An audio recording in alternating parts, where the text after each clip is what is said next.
Hello everyone, welcome to this channel word track with PRM। मेरा नाम है प्रियंका और स्टार्ट करते हैं हम आज का वीडियो। आज के वीडियो में हिंदी टू इंग्लिश वर्ड्स हम देखेंगे। हमारा पहला शब्द है आज का इंसाफ। इंसाफ जिसे हम इंग्लिश में कहेंगे justice. Justice JUSTICE justice. Justice का अर्थ हुआ इंसाफ। गुहार लगाना। गुहार लगाना। गुहार लगाने को हम इंग्लिश में कहेंगे to plead. To plead, plead करना, ठीक है।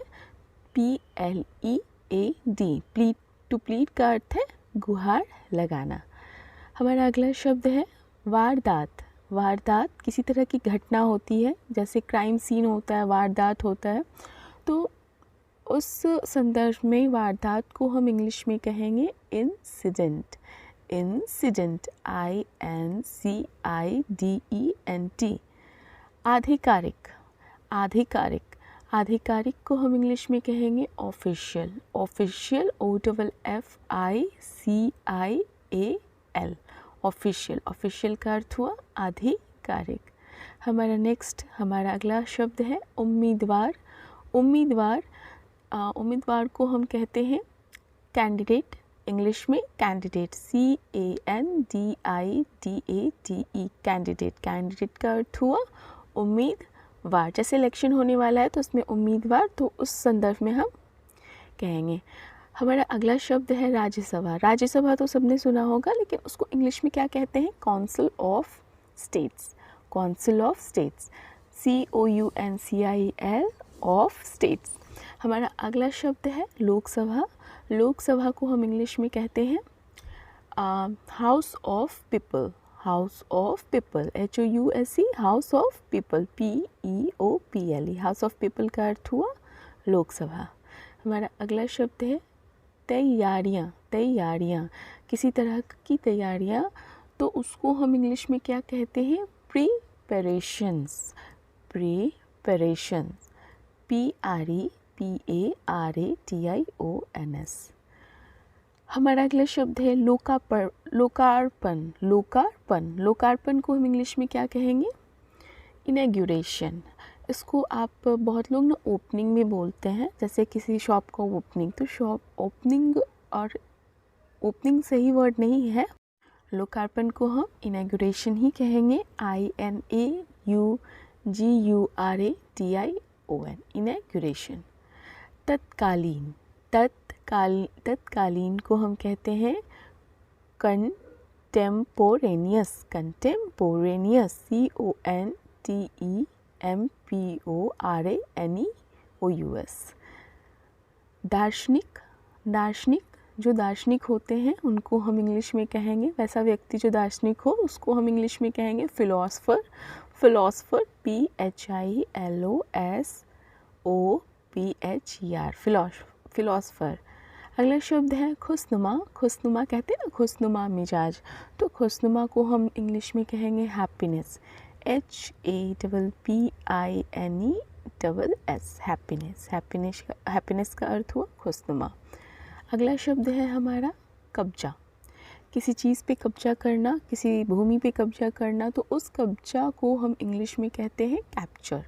To capture. कैप्चर CAPTURE, ठीक है। कब्जा करना, कैप्चर करना। नेक्स्ट वर्ड है हमारा अशासकीय। अशासकीय। अशासकीय का अर्थ हुआ अनऑफिशियल। अनऑफिशियल UNOFFICIAL अनऑफिशियल का अर्थ हुआ अशासकीय। अंदाज़ा कहते हैं चलो अंदाज़ा लगाओ। अंदाज़ा लगाने, अंदाज़ा को हम इंग्लिश में कहेंगे गेस। गेस करना GUESS गेस। गेस का अर्थ हुआ अंदाज़ा। बहुत व्याकुल। बहुत व्याकुल। बहुत व्याकुल को क्या कहते हैं? बहुत ज़्यादा डिस्टर्ब होना, आंतरिक तौर पे, जैसे कहते हैं ना व्याकुल होना, उसको हम इंग्लिश में कहेंगे डिस्ट्रॉट DISTRAUGHT डिस्ट्रॉट। टटोलना। टटोलना जैसे किसी को छू कर फील करते हैं ना, टटोलो, टटोलना या मन को टटोलना, तो उसको हम क्या कहेंगे? Palpate PALPATE palpate. पल्पेट का अर्थ हुआ टटोलना। हमारा अगला शब्द है बचाओ। बचाओ, बचाओ को हम कहते हैं बचाव कार्य, ठीक है। तो जैसे कहीं पे फ्लड आ जाता है तो कहते हैं ना बचाव कार्य, बचाव टीम, तो बचाव को क्या कहेंगे? रेस्क्यू, RESCUE, रेस्क्यू करना। रेस्क्यू का अर्थ हुआ बचाव। हमारा अगला शब्द है नियमित। नियमित जो हम रेगुलर बेसिस पे करें, डेली बेसिस पे भी करें और वो रेगुलर हो, डेली ना हो तो रेगुलर हो, तो रेगुलर नियमित तौर पे करें तो नियमित को हम क्या कहेंगे? Regular, REGULAR, regular. रेगुलर का अर्थ हुआ नियमित। हमारा अगला शब्द है मामला। किसी प्रकार का मामला, किसी तरह का मामला, तो मामला को हम इंग्लिश में कहेंगे मैटर, MATTER, मैटर। मैटर का अर्थ हुआ मामला। अगर आप मेरे चैनल पर नए हैं तो मेरे चैनल को सब्सक्राइब ज़रूर करें। हमारा अगला शब्द है स्पष्टीकरण। स्पष्टीकरण किसी मुद्दे पे, किसी बात पे, किसी मामले में जब हमें स्पष्टीकरण चाहिए होता है तो हम कहते हैं उसे क्या इंग्लिश में? Clarification, CLARIFICATION। हमारा अगला शब्द है अलावा। कहते हैं ना इसके अलावा, तो अलावा को इंग्लिश में हम किस चीज़ से इंग्लिश में क्या कहेंगे? Apart from. Apart from, APART, apart from. Apart from का अर्थ हुआ अलावा। फिर आप शब्दों, सेंटेंस में ये आप जोड़ने का काम आता है ये सारे वर्ड, शब्द बीचों बीच। बीचों बीच को हम इंग्लिश में कहते हैं इन द मिडल, ठीक है ना। इसके बीचों बीच वो चीज़ आ गया या हम आ गए तो उसको इन द मिडल। हमारा अगला शब्द है सूचित। सूचित, सूचित करना। सूचित, सूचित को हम कहते हैं इन्फॉर्म, INFORM, इन्फॉर्म। इन्फॉर्म का हिंदी अर्थ हुआ सूचित। प्रत्येक। प्रत्येक, प्रत्येक को हम इंग्लिश में कहेंगे ईच, और हम एवरी भी वर्ड यूज़ कर सकते हैं, ठीक है। यहाँ पे प्रत्येक का प्रत्येक को इंग्लिश में कहेंगे ईच, EACH, ईच। ईच का अर्थ हुआ प्रत्येक। हमारा अगला शब्द है चमचमाता। कहते हैं ना चमचमाता हुआ, ठीक है। तो वहाँ पर चमचमाता को हम इंग्लिश में कहेंगे glittering, GLITTERING,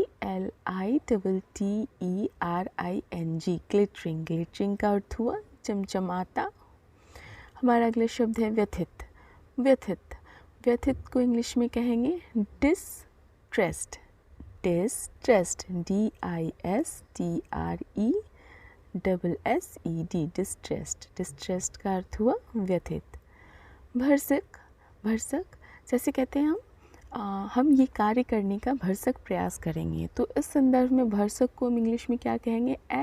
as much as possible, as much as possible, जितना पॉसिबल हो सके।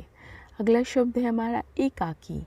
एकाकी, अलग थलग, सिंगल, अलग थलग, तो एकाकी को हम इंग्लिश में कहेंगे आइसोलेटेड, ISOLATED, आइसोलेटेड का क्या अर्थ हुआ? एकाकी। अगला शब्द है पांडुलिपि। पांडुलिपि आपने सुना होगा, स्क्रिप्ट, मनुस्क्रिप्ट, तो उसको हम हिंदी में क्या कहते हैं? पांडुलिपि। और कहीं आप पांडुलिपि पढ़े तो उसको समझ जाइए इंग्लिश क्या कहेंगे? मनुस्क्रिप्ट या स्क्रिप्ट। हमारा अगला शब्द है असहाय। असहाय मतलब कहीं से सहायता ना मिलना, असहाय हैं हम, तो उस असहाय को क्या कहेंगे इंग्लिश में? Helpless, HELPLESS, helpless. हेल्पलेस का अर्थ हुआ असहाय। हमारा अगला शब्द है अप्रत्याशित। अप्रत्याशित, अप्रत्याशित को हम इंग्लिश में कहेंगे अनएक्सपेक्टेड। अनएक्सपेक्टेड, जो एक्सपेक्ट ना किया गया हो, UNEXPECTED। हमारा अगला शब्द है अवसर। किसी प्रकार का अवसर मिल जाना या हमें एक अवसर की ज़रूरत है, तो उस संदर्भ में अवसर को हम क्या कहते हैं? Opportunity, OPPORTUNITY, opportunity. अपॉर्चुनिटी का अर्थ हुआ अवसर। कभी कभार। कभी कभार, कभी कभार को हम इंग्लिश में कहते हैं रेयरली, RARELY, रेयरली। रेयरली है मतलब कभी कभार, जैसे कहते हैं ना उनका कभी कभार हमारे घर में आना जाना है, मतलब वो कभी रेयरली ही हमारे घर आते जाते हैं। हमारा अगला शब्द है परिचित। किसी से परिचित होना, किसी को जानना, मतलब जानना इन द सेंस परिचित होना, सिर्फ परिचय हमारा, तो उसको हम क्या कहेंगे इंग्लिश में? familiar, FAMILIAR, वो AR। हमारा अगला शब्द है सहायक। सहायक, सहायक को इंग्लिश में हम कहेंगे सब्सिडियरी। सब्सिडियरी, SUBSIDIARY, सब्सिडियरी, जिसको हम हिंदी में कहेंगे सहायक। अगला शब्द है तबादला। तबादला, एक जगह से दूसरी जगह तबादला जो होता है, उस संदर्भ में तबादला को हम इंग्लिश में कहेंगे ट्रांसफ़र। TRANSFER, transfer. ट्रांसफ़र का अर्थ हुआ तबादला। हमारा अगला शब्द है सौम्य। सौम्य मतलब बहुत ही सॉफ्ट, बहुत ही छूने में सौम्य है, मतलब अच्छा है, तो उसको सौम्य को क्या कहेंगे हम? जेंटल। जेंटल, ये टेंजिबल नॉन और इनटेंजिबल दोनों होता है, छू भी सकते हैं, जैसे मन भी सौम्य होता है ना, तो वहाँ पे जेंटल, GENTLE। हमारा अगला शब्द है इरादा। हमारा इरादा, इरादा क्या है? इस कार्य को करने के पीछे का इरादा क्या है? इस सोच के पीछे का इरादा, तो उस इरादा को हम क्या कहते हैं? इंटेंशन। INTENTION, intention. इंटेंशन का अर्थ हुआ इरादा। So thank you for watching. अगर आपको मेरा चैनल अच्छा लगता हो, नए हैं मेरे चैनल पे, तो मेरे चैनल को ज़रूर सब्सक्राइब करें, वीडियो को लाइक करें, कमेंट करें और शेयर भी करें। Thank you, have a nice day.